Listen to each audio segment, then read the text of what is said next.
CBS Sports HQ presented by Enterprise. Let's talk a little college football because all means I miss it. Y'all miss it? I do. Like, it needs to get here already. Brady Quinn with us on set, not in his head.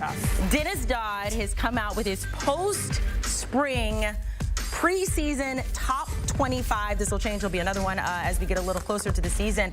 Georgia Bulldogs still coming in at number 1, followed by Ohio State. I will tell you, Chip Patterson has called the Buckeyes must-see TV. Dennis thought maybe they could have been number 1. And taking a look at Alabama and Ole Miss, I know Brady Quinn has some things to say about Ole Miss. Maybe a little too low on this list. We have Dennis Dodd, Brady Quinn joining us here to go through Dennis's top 25 post-spring list, and we are starting right at the top with Georgia. No more Brock Bowers. There might not ever be a tight end quite like that at Georgia again. We'll see. No Ladd McConkey, but it feels like this is a constant for the time being in college football, right there at the top. And also Carson Beck, Brady, very well could make a case to be that number 1 overall draft pick in the next draft. I love the fact that Dennis put them at number 1. I think there's another team in contention, but when you really look at the case Georgia made last year, they lost one game. One game in the SEC championship game. They very well could have been playing for the college football playoff. I wouldn't have had any issue with it whatsoever. But as you fast forward into this year, that was a young team. And yes, outside of Bowers and Ladd McConkey, who they lost in the draft, they return a lot of players. Carson Beck, their quarterback, I think wound up being the first quarterback taken in the 2025 class, especially if he has as big of a year as I think he's going to have. So credit to Kirby Smart. Also credit to Dennis Dodd for putting them at number 1. This is one heck of a team that's coming back. Let's not forget, too, they don't have to navigate against an SEC that has Nick Saban as the head coach at Alabama. Now, their schedule's not easy, but I still think this is one of the more talented teams, has continued to recruit and develop well, and will no doubt be in the mix for the national championship. Yeah, totally agree. By the way, with Brady on set, I feel like this is finals week in reality for me. He always keeps me in check on these topics. Yeah, George is the choice right now. There wasn't much change from the pre-spring. I think, frankly, Carson Beck is kind of underrated as a passer. We talk about how tough and how defensive Georgia is, but obviously he could have come out. He didn't. They're borderline loaded at receiver with Dominic Lovett and Ra Thomas, among others. Obviously, they don't have a Brock Bowers, but they do have Oscar Delp, a big, tall guy at tight end who's capable. Look, there may never be another Brock Bowers, or seldom, for the things he provided for Georgia, and the defense is going to be strong. And look, with Kirby Smart now being by far, I think, the highest paid coach at $13 million, and the playoff expanding, let's just pencil him in. I mean, the whole season now is just for seeding for Georgia. It doesn't really matter if these teams win the conference. It kind of matters if they get the first round bye, and Georgia probably will. But that's how big Georgia is. I think we should pencil them in already. Dennis, let's talk about the team coming in at number 2, Ohio State here. I will mention Tom Fornelli put out his list today. He had Ohio State at his number 1. You said you were tempted to put them at number 1. As mentioned, Chip Patterson said this is going to be a must-see TV team all season long. So why not number 1, Chip, for Ohio State? Why number 2? Well, I think you can make a case. One of the problems I had is number 1, Georgia. Number 2, no quarterback named out of the spring. I thought that was a slight concern. You know, Will Howard was the tried and true veteran who they got out of the portal to get the job, and he didn't win the job. I think they're going to be okay. Chip Kelly now is calling plays as an assistant coach for the first time since, I think, 2008. And he's totally happy there. That's another story we can talk about, leaving UCLA as a head coach. But they are loaded on both sides of the line. Devin Brown is still in the mix, I suspect. But this is as good as Ohio State's been in a few years. And look, it all comes down, no matter what you think about Ohio State, I thought they've done one of the best, I guess, remodelings of the teams in the top 25 in the country. They got 6 recruits out of the portal who were among the tops in the country. But it all comes down to this, guys. If they don't beat Michigan, and they're going to be favored as it is right now, if they don't beat Michigan, they're going to be blown up. You know, Ryan Day is on the hot seat at 56-8, by the way. Chip Kelly has a little bit of security with a 2-year contract. But if they don't beat Michigan, forget about it. That's what it always comes down to there in Columbus, Ohio for the Buckeyes. Unfortunately, they get to host the Wolverines coming into their house this year for that matchup. I mentioned a little bit ago that I credited Dennis for not putting Ohio State number 1, and a little bit for this reason. They won the offseason. They put together a lot of money in the transfer portal, retaining guys who could have went to the NFL, bringing them back, bringing in a bunch of talented players to the transfer portal, in particular quarterback Will Howard, which was a spot for them that they needed to address. Now, the interesting thing about that, though, is I'm not even so sure he's the best quarterback on their roster at Ohio State. I think it's the two freshmen. I think it's Julian Sand, who has transferred in, and Aaron Nolan, who's on the roster as well. So we'll see how long Will Howard can hold on to this position, because when you have talent and playmakers like Jeremiah Smith, remember that name. I'm going to say it again. Jeremiah Smith, the true freshman at Ohio State, all right?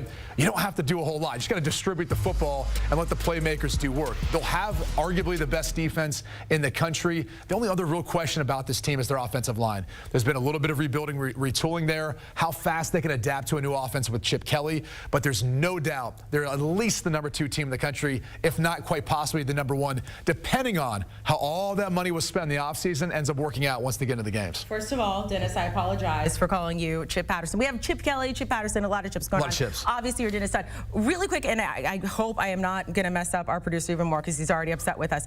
When we were going through Georgia, you said there was another team you would have put at #1. That was a team that I would have contemplated putting at #1, Ohio State. But again, for the reason that they spent all the money, they had the biggest, I guess, news this offseason with the way they were able to handle things. You bring in Chip Kelly, who was a head coach, to come be your coordinator. All the players they got from the transfer portal, guys like JT Tuimoloau, who could have went to the NFL and decided to come back, Denzel Burke, all these other pieces they have. They came back very similar to what, as they would say in Columbus, that team up north did just a year ago, retaining a lot of those Michigan players to come back for a run at a national championship. That is really what's at stake in Columbus. It's not just about beating Michigan. For them, they're coming back, a lot of these players, to go win a national championship. Got it. And Brady, you mentioned Ohio State and the transfer portal, the success they had, and that brings us to #3, because Oregon, they have a great transfer class as well, year 3 under Dan Lanning.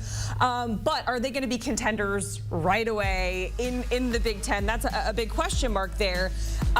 Dennis, #3, are you buying all of the Oregon hype, putting them there at #3? I am, because I think the biggest move that Oregon made was a move that Dan Lanning didn't make, and that was to Alabama. I think he was probably #1 on their list, and if you remember, he took his name out fairly early, including pretty quickly. But you've got a tried and true guy, a recruiter from a national championship team in the SEC who spent a lot of time there. I think he was high on Alabama's list, not to disparage Kalen DeBoer, who we're going to talk about. But I think that was the best thing keeping them. I think the biggest question mark for Oregon going in is, #1, can they push Ohio State? And I think they can. If things go right, I think they can make a run at the Big Ten in their first season, because Dan Lanning knows you're going to have to get strong on both sides of the line. Not that Oregon wasn't. But to get there, they're going to have to be better in the secondary and up front. They were 95th in pass defense last year. When you saw a lot of shootouts sometimes by the Oregon team, they lose Bo Nix, they lose Troy Franklin. Can they get guys to go back in there? But I love Oregon. I love Oregon in the top 4. Obviously, they've got them #3, and they are going to be assimilated and ready to go in the Big Ten. So this is going to be my first disagreement with Dennis in regards to a ranking, because I think Oregon is a top 10 team, but it's a little rich to say they're just going to go into the Big Ten and compete right away. Like, I understand they're talented. Dan Lanning has done a tremendous job recruiting, developing. 10 wins 2 years ago, 12 wins last season. However, there's a lot of challenges that Oregon faces this year. All right, they've got to go across the country, different time zones, dealing with the travel from the West Coast to the Midwest. They've got to face rosters that are built a lot different than what we saw in the Pac-12, where he's had a lot of that success with a lot of the teams they're going up against. So how do they handle all of the adversity that comes along with that? You have a new quarterback again in Dylan Gabriel, who's been incredibly productive, but is he an upgrade over Bo Nix? We talked about some of the playmakers. They lose Troy Franklin on the outside with all that speed and playmaking ability. You lose Bucky Irvin in the backfield. I know they've always got a stable of backs, but I've just got more questions right now about Oregon than I do feeling confident that with all of the changes for teams, all of them too, coming from the Pac-12 into the Big Ten, that they'll be able to compete right away with the likes of Ohio State, Penn State this year, who we're leaving out of the conversation, and obviously a team like Michigan, who's the back-to-back defending champs. Okay, so one disagreement there, and it kind of rolls into the next thing we're going to talk about. We're going to jump over to the SEC. Ole Miss coming in at #5, Alabama coming in at #6. Of course, Alabama with the questions with Kalen DeBoer, new head coach. But Ole Miss, that's the team, Brady, I believe you think should be at #3 instead of Oregon. Yeah, I'm actually going to steal words from Dennis. Dennis, is this the most talented Ole Miss team that we've seen, maybe ever? Yeah, I mean those words are being tossed around at Ole Miss. So the pressure is on Lane. It's no longer having a frat party for a spring game. They're actually going to have to produce and make a run maybe at the SEC title after getting, 19 wins the last 2 years, which is I think they haven't done that in 50 years at Ole Miss. So the pressure's kind of on at Ole Miss. It is on, but I think pressure sometimes leads to diamonds, and I think this could be one of those seasons for Ole Miss. They returned their quarterback, Jackson Dart. They returned a lot of pieces on offense. They did lead the portal, if that's meaningful to you. They're going to have 10 new starters on both sides of the football just from the portal alone, if not other pieces that they added via depth. And I think if you go back to last year and look at really how good this team was, they had 2 losses on the road to Bama, on the road to Georgia. And again, when you have a Bama team not coached by Nick Saban anymore, could be some growing pains there. So I'm giving Lane Kiffin the edge here, and a very talented Ole Miss team that I think has the ability to challenge Georgia for the SEC, but no doubt about it, this might be one of the best teams we've ever seen for Ole Miss in quite some time. To start the season, I'd put them at number 3. What about Alabama at number 6? Bama, I'm okay with that. I mean, look, Jalen Milroe comes back. It's more of a question mark for me. How does he fit within Kalen DeBoer's system? It was more of a pass-happy system. I think Kalen DeBoer is a heck of a coach, but you're following the GOAT. I mean, just to maintain what Nick Saban has done is unheard of. And obviously they're talented. They've recruited well in previous years. Can he maintain that level of talent recruitment and really retainment too on your roster? It's yet to be seen. So how does Milroe fit within this offense? But how does it all come together? As a head coach, he's been successful, not to the likes of Nick Saban. Are you going to go in there and try to mimic what he did? Are you going to put your own stamp or fingerprints on how you're going to rebuild this culture? It's kind of difficult how you go about handling that. So we'll see how things look for Alabama early on. They'll be in the hunt as well. They'll probably be a part of the playoff, but I'd have them more around 5 or 6, I think, where Dennis has them. Yeah, I have huge question marks about Alabama. Not that they're not going to be in the playoff, not that they're not going to contend, but the standard is going to be so high for Kalen DeBoer. I talked to Greg Byrne, the AD at Alabama, about the process. And that was one of the first things he asked Kalen DeBoer when he flew out to Seattle to meet him. What was it, a day after Nick retired? And he said, you understand what's happening here. Not only the guy to follow the guy, but the guy to follow the all-time guy.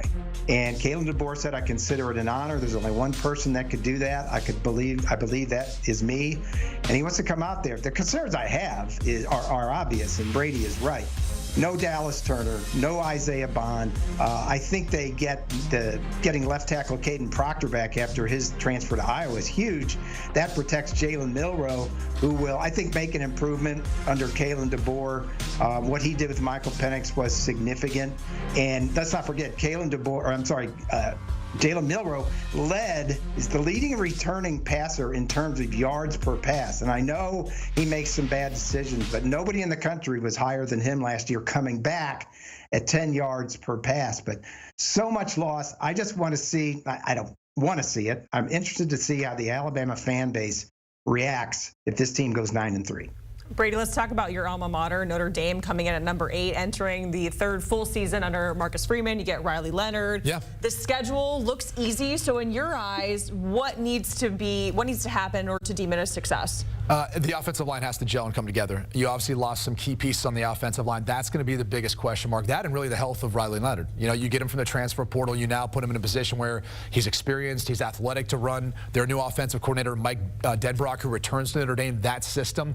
Their defense is going to be one of the best in the country, especially with all the guys who decided to come back. Don't have to worry about that. You've got an unbelievable stable of running backs. They address a lot of the concerns with pass catchers too. So it really comes down to their offensive line, how they mesh, and then Riley Leonard. And can he fit into this system fast enough to be able to beat his old head coach, Mike Elko, who's now at Texas A&M College Station come August 31st.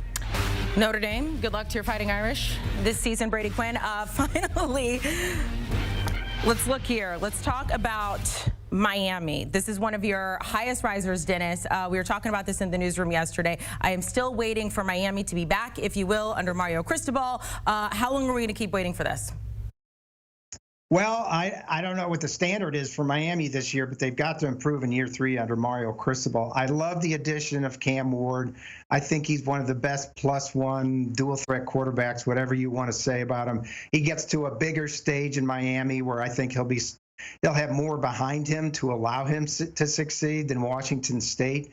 And I thought the addition of Damian Martinez out of the portal from Oregon State was absolutely huge. Now you've got a 1-2 punch. You can get a little physical. You can go downfield. But look, Miami is looking to break into the top 10, not go to a bowl game, and that's what they've been competing for the last 2 years. So this is a big year for Mario Cristobal, big year in the portal already. They've got to improve. All right, Dennis Dodd, Brady Quinn joining us here to discuss Dennis's post-spring top 25 with us here on HQ. Also worth mentioning, Michigan coming in at number 12, the defending champs. Taking a look at the teams 21 through 25, Kansas, SMU, Texas A&M, NC State, and Oklahoma State rounding out the top 25.